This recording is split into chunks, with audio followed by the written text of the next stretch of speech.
Good morning, guys. This is Ben, the Bearded Weaver. I was just introducing you to. This is David, the Luette 3 loom. Been wanting one for a very, very long time. Some awesome features that I love about the Luette loom. It has a friction brake, which is really nice. Uh, for warping, the front breast beam comes off, and the beater lifts completely off. No wrenches or nothing needed. It's designed to come off so you can get in there and warp easily. I love tank to death, but that's one thing that drives me crazy is you have to fight the breast beam and everything else on them to warping. But anyway, that is awesome. The tie up on it is so simple and so cool. Here in a second, I'll give you a tour of the whole loom.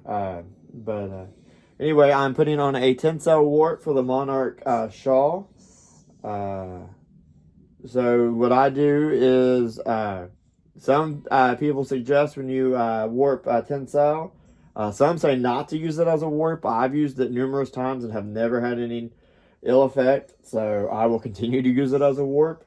Some suggest that if you warp with it, that you should spritz it as you warp, because tencel is a tree pulp fiber, and it does tend to get a little stronger as it's wet.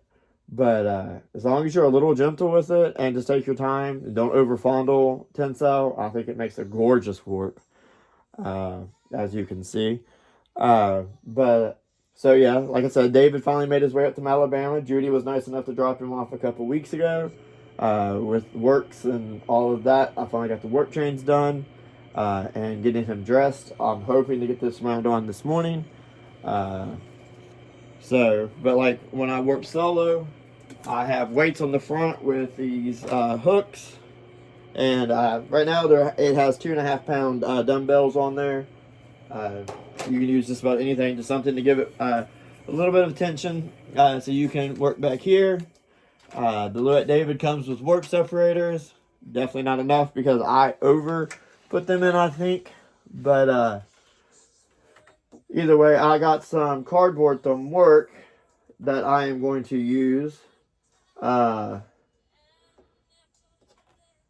That I'm going to cut into strips and make warp separators. The other thing with this warp that is driving me crazy is to change the collars. I, as always, used a weaver's knot. The weaver's knot are about to have a divorce because I've had 2 or 3 threads not take, even after me checking to make sure they held. I think I got them all, but I did just find one that's loose. I'm not going to stress it. What I'm going to do is when I get to that collar, I will wind off just a single 6-yard thread, drop it off the back and weight it, and do it that way. Speaking of weights, this is what I use. You can get them on Amazon in packs of 12 or 24 or probably even more. I have a million of them laying around here. But I just clip this to the thread. It's a locking hemostat is what they're called. And you just lock them on the thread and hang them off the back. They make a nice little jingly sound. Definitely if you have a bunch. But they make an amazing weight. And if you need more weight on them, I have in the past needed heavier weights for a heavier warp. And I just tied fishing lures to it to give it some oomph. A quick note about the rattle on a Luette David. It is in metric. Jan up in Canada, who is a huge supporter of Luette looms out of Holland, posted the cheat, or whatever you want to call it, on her website. The slots are in metric. Here in the States, we don't typically use metric, and so on the what you do is every 5 of these little slots is 1 inch. And then after 5 inches, you skip one of those slots, and then you just continue on, and you do that all the way across. I didn't think about that when I put his warp on, or when I made the warp chains with the counting chain. So, like I said, I had to do some tinkering with that, but it is what it is. Next time I will remember and put the counting chains on accordingly. But anyway, give me just a second. It might be a little jarring. But I will give you a tour of what the Luette David loom looks like. This one is, I want to say 101 centimeters. I'm not good at metric, but he is 43 and some change inches long. Like I said, he is a friction brake loom. It is a sinking shed jack loom. So that is something to keep in mind with, I think most Luettes are. I know for certain the David is, and I'm pretty sure the Spring is. I'm not sure. Don't quote me on this, but a lot of them are sinking shed, which jack looms typically are not sinking sheds. But anyway, to keep that in mind, when you're doing the tie-ups on your treadles, you have to make sure to reverse it so your fabric is right. Because most fabrics now are written for jack loom, which is a rising shed. So older drafts you probably won't have that problem with because they're written for counterbalance, which is a sinking shed. Countermarch is a sinking shed. So it just depends on what type of loom you have, and it's just a simple modification. It's nothing drastic or anything like that. It's just something to keep in mind when dressing a sinking shed loom, or definitely doing the title try-up. But like I said, hold on with me for just a second, and I'll give you a tour of the David 3. Like I said, it is an absolutely gorgeous loom. Very solid, very compact, which is nice, but still a solid loom, which will give you beautiful fabric. I definitely would not beat a rug out on it, probably, but it'll definitely serve its purpose.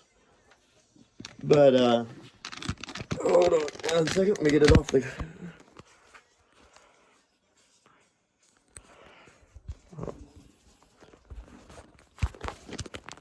So this is the David. It is the Luette David 3. But like I said, the front, the breast beam here is just on these pins, and it pops on. It's absolutely amazing. The beater has these little metal hooks down there that it just sits on, and then the treadle tie-up is like that. It's absolutely super simple and very nice. I love a good easy tie-up because that's probably my least favorite thing to do on the loom. But there it is. He's absolutely gorgeous. And that's what I do. See, my warp is just hanging out there with the tension on, or with the weights on it, ready to be wound on. But also in other news, I did just get a gorgeous tattoo of a dragon weaving that I absolutely love. I'll be sharing a picture of that in the video. Brittany over at Artistic Creations in Dunbar, if you're local, did a fantastic job with it. Blew it out of the park. I gave her the idea, and she exploded it tenfold. So I was very excited about that. In other news, Reaper, who is David's friend in this room, behind me is a table loom. That 16 shaft that I've done a few videos on while I was dressing him is up and dressed. I'll share a video of the progress on that. My only complaint with the table looms thus far, and no amount of adjusting that I can seem to be doing, I cannot get the shed to be very open, but I can deal with that. He is a nice loom otherwise. Watch for my other video I'm going to do here in a little bit. It's going to be introducing Goldie, who came in with Absalom, with the David loom. One of the best wheels I've ever spun on. I love my Kromskys. I'll love them forever. But the Golding spinning wheel is probably the best spinning wheel I've ever spun on. So I'm very excited about that. She's made out of cherry wood, which is absolutely gorgeous. But if you like this video, like and subscribe. And I'll be showing you them in just a little bit. But we'll get this warp round on first. Have a great morning, guys. Have a great day.